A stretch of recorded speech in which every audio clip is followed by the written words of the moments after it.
To ja się może pana od razu zapytam, ile godzin dziennie pan pracuje w zakładzie? Pracuję 8 godzin, w tym mam 15 minut na przerwę. A ile pan zarabia?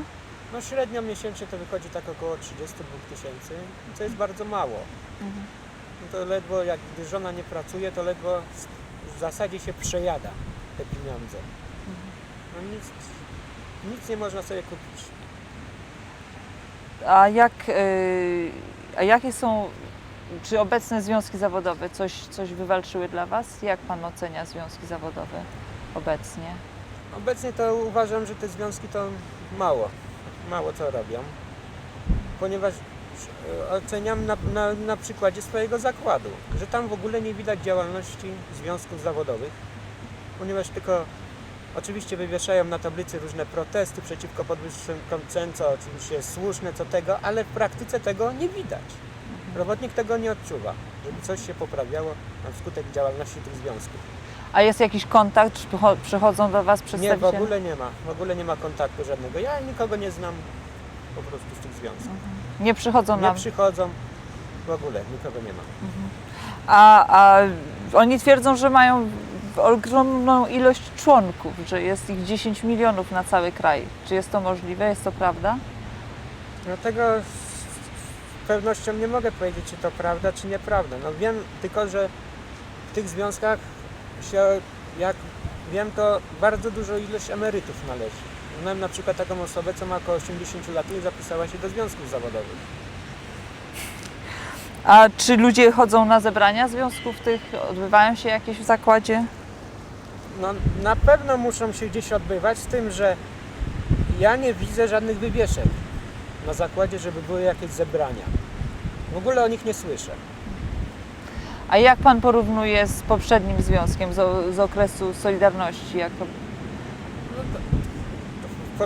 Do poprzednich związków to widać było, że ludzie należeli. Odbywały się zebrania, ważne decyzje podejmowała większość osób, ogólne zebrania załogi, to znaczy na poszczególnych zakładach.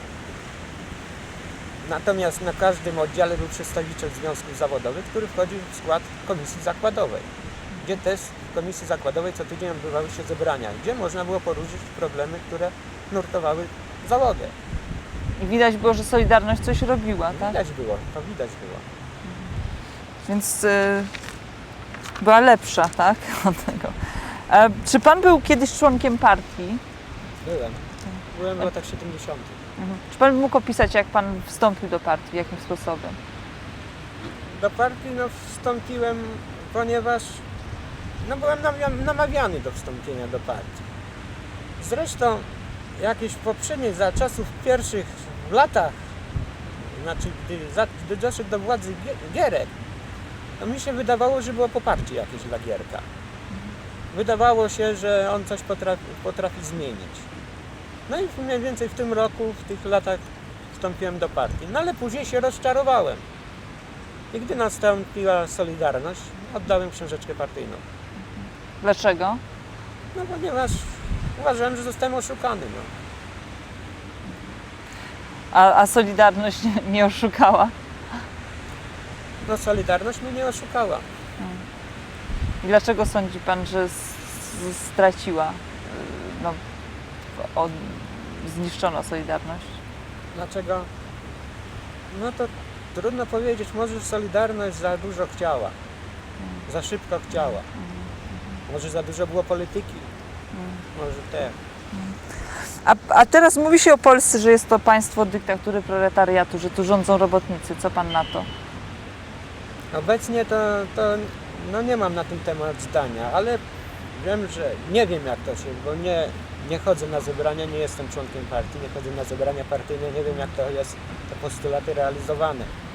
Ale w poprzednich latach na pewno tak nie było, bo by nie doszło do tych kryzysów. Ale jest pan robotnikiem, więc nie czuje się pan Nie czuję się, że ja mam wpływ na rządy w Polsce. Gdyby pan mógł króciutko powiedzieć, jak wytłumaczyć, jak się żyje w Polsce? No dla przeciętnej rodziny, powiedzmy tak jak ja, jest życie bardzo ciężkie. Nie jest życie ciężkie, po prostu ja uważam, że to jest wegetacja. Dlaczego? Bo nie mam żadnych, jakaś blista przyszłość, pracuj ciężej, więcej, a będzie lepiej. No ale ja w to nie wierzę. Dlaczego pan nie wierzy? No bo to już smutne doświadczenia z poprzednich lat, Stracił pan nadzieję. nadzieję.